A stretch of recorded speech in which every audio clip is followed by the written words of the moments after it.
Bam, you guys asked for it. Well, you guys got it.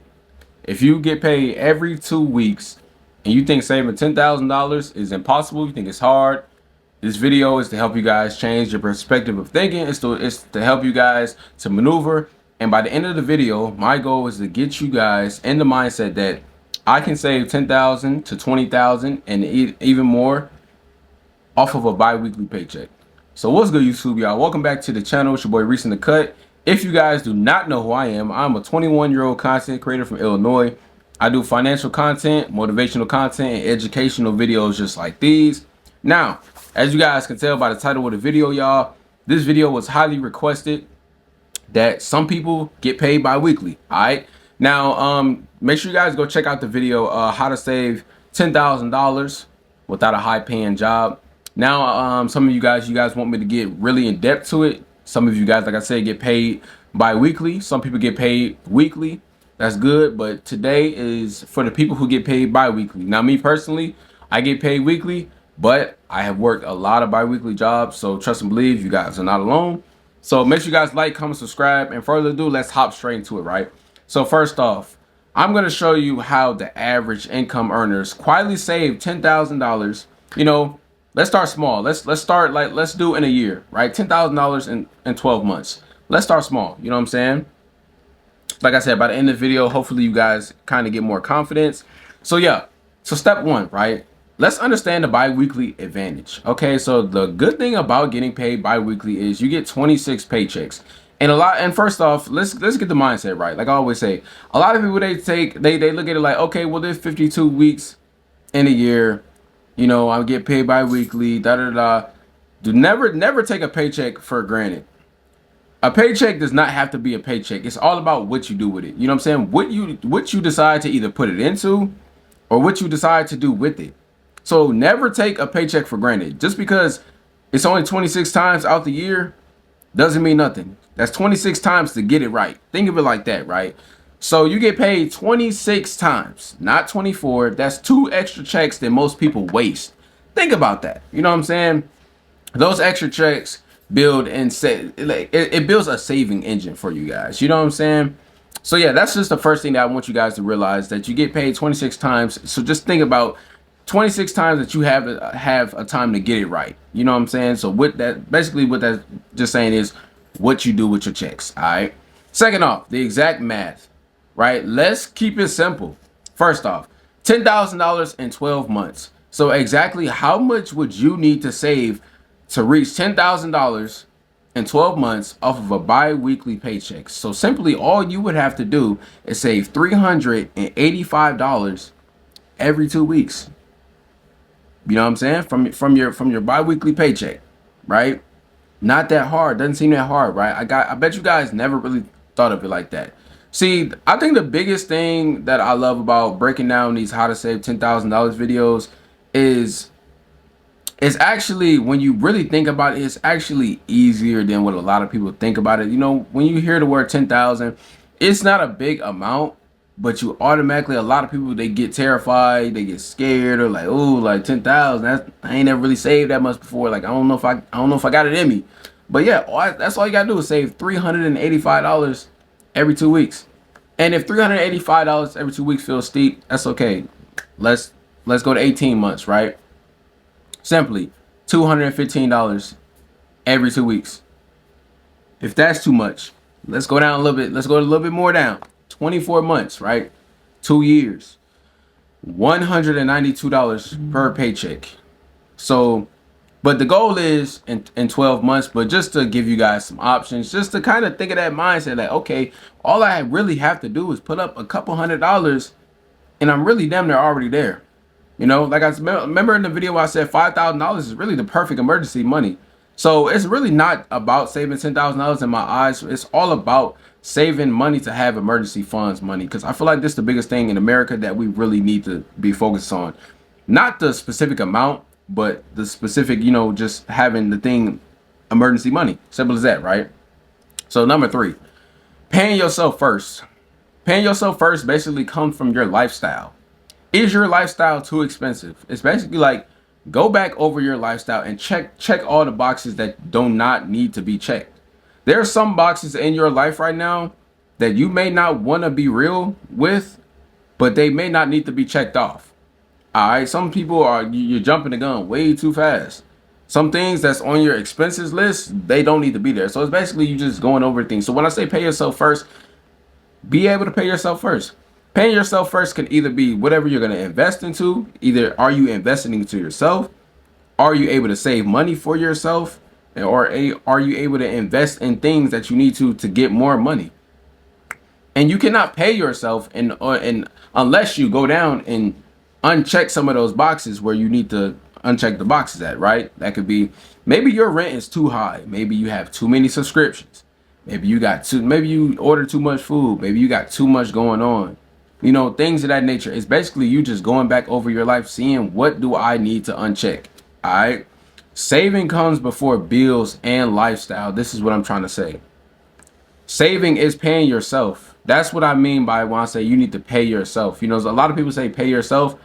Paying yourself is saving your money or investing into yourself or whatever you know that is going to bring you back money or keep money, right? That's basically just paying yourself. You know what I'm saying? Treat saving like a bill.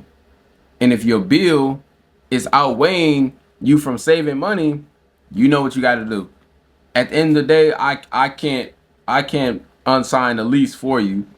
I can't unsign a bill for you. I'm just the guy who's giving it the advice here, right? You know what I'm saying? So you know your lifestyle. I don't know your lifestyle. So it's up to you to be real with yourself and say, hey, okay, maybe I have been paying too much on rent. Hey, maybe I have been eating out too much. Hey, maybe I have been signing up for too many subscriptions. I need to cut back a little bit. You know, that's up to you to do that for yourself. I can't look out for you. You know, starting that high yield savings account also as well to earn on those little interests, with like a perfect high yield saving account, you know, Chime, you know what I'm saying, Capital One, things of those natures that give out like those 4% APYs, you know what I'm saying, that can help you earn as you go, right? It may not seem like a lot, but those little $20, $50, it adds up over time. And then before you know it, you like, damn, I have $10,000 saved up, and or maybe even more than $10,000 saved up just from interest. Never take interest for granted. You feel what I'm saying? Never take it for granted, right? Now, step number 4. Fund it without pain, right? What do I mean by this? Like I said, cut those subscriptions. Cut maybe one subscription, $15 to $30. I'm telling you, it's really the smallest things that can help out the most. You guys ever heard the quote, the smallest things is what counts? Or it's the little things that count? That's the quote. Because it really is. A lot of us, we overlook saving money as like, oh, if I'm not saving thousands of dollars a month, I'll never reach my goal. I promise you, it's literally those little $30 to $50 that maybe you may spend on something that's unnecessary that could have got you there. That's what a lot of these videos be about. A lot of these videos be just really just to kind of wake you guys up and just say, hey, maybe that $50 that I spent on takeout, that could have got me a lot further. You guys see what I'm saying? So reduce eating by 2 meals literally, and maybe you may see that $50 to $60 in your account or in your hand. That's what I'm trying to say. So it's like you funding it without pain. You know, delay lifestyle upgrades, you know, things of that nature. Use cash back and windfalls, tax refunds, bonuses, all of these things. See, tax time is a bonus time for a lot of you guys. Tax time is a time to skip the line, right? Because a lot of people, when they hear tax time, they think it's okay, I get my tax refund, and it's time to go get the things that I never could get during the year that I regularly can get, right? Maybe shoes, cars, clothes, things of that nature. Like, a lot of you guys take tax time for granted, like it's the time to make up for everything that you missed. When in reality, it's really to get you caught up. Because think about it. We get taxed so much time. We get taxed so much out the year. That's what the whole thing of the concept of the tax refund is for. It's for you to basically put back. And I think a lot of us Americans or people around the world, we get that misconcepted, right? So it's up to you. What you gonna do with your tax refund? What you gonna do with your interest on your APY? You know what I'm saying? What you gonna do? What you gonna do with that? All right, those little small wins. That's a small win. The tax refund, the high yield savings account, gaining interest on that. That's what I mean, like stacking them small wins. You guys see what I'm saying? Really do that. You know, stack those small wins. You know, you don't need more money. You just need fewer leaks in the cracks. All right. A lot of y'all just gotta patch up a lot of them cracks that y'all got in the ceiling that y'all really don't know where they at. But that's why you go back over your lifestyle and you start to patch them up one by one. Once you start to patch them all up, $20,000 gonna feel like nothing to you guys. And I always say, once you say your first 10,000, you never look back ever again. You never gonna look back. Step 5, the extra paycheck rule. Save 100% of the 2 extra paychecks. Calculate. I want you guys. We are coming into the new year of 2026, a fresh, brand new year. For the people who get paid bi-weekly, who are watching this video right now, I want to give you guys a challenge. I want to challenge you guys to be responsible. And this responsible challenge that I want to give you guys is, so you know that now that you get paid 26 times, right? The 2 extra paychecks, I want you guys to save 100% of that paycheck. Watch what it does for your life. Think about that. You know what I'm saying? That alone can be that alone could be either $2,000 to $3,000 easily. Mentally pretend they don't even exist. I just put y'all onto some games. Save those 2 paychecks. All right. You know what I'm saying? That is how most people fail and how most disciplined people win.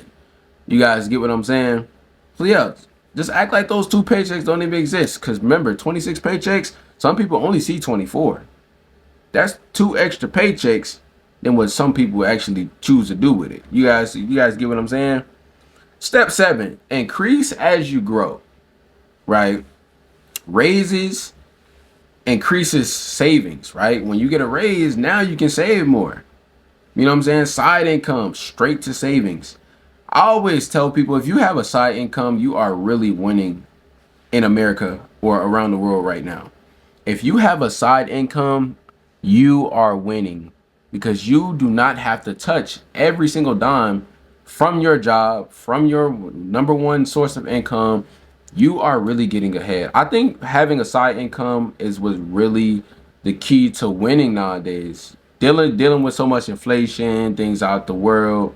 I think having a side income just really comes in handy, and it really helps you save, because once you end up paying all your bills and this and that, you have something else that you can pull from that you really don't have to use, right? Because I feel like the biggest thing when you saving is only take care of your bills and food and things that are necessary that you have to take care of. But the other money, that should be your investing and saving money. You guys get what I'm saying? Debt paid off, right? Redirect payments to savings. You know, things of that nature. You know what I'm saying? Just little stuff like that. Your lifestyle, you know, it stays the same. Your savings grow. Think about that. If your life, the more income you start to make, but your lifestyle stays the same, the more savings that you will have to put up, and the more savings that can grow.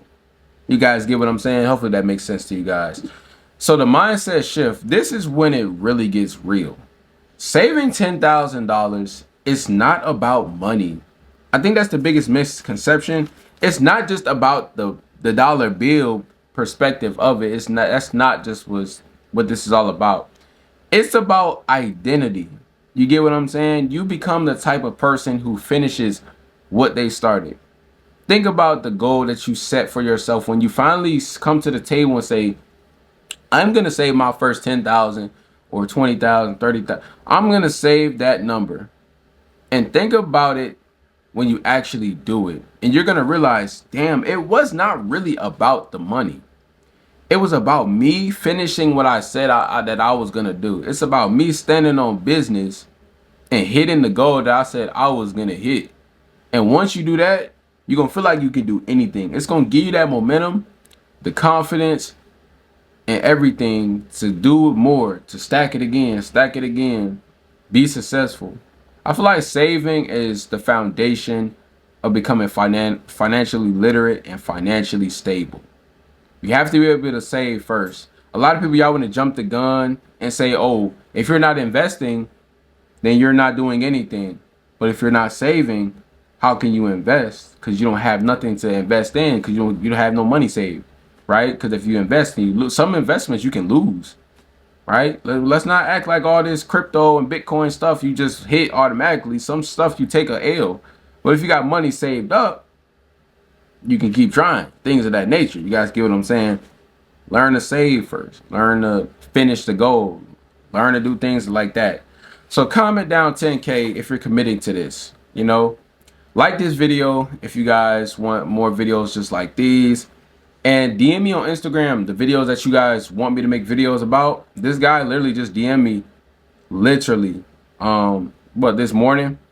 I'm like, okay, this is a supply and demand channel over here. We get things when the product comes in, when the request comes in, we get the product out. That's one of these channels. So if you guys new to the channel, that's all you gotta do is ask. And I'm damn near willing to record whatever you guys want.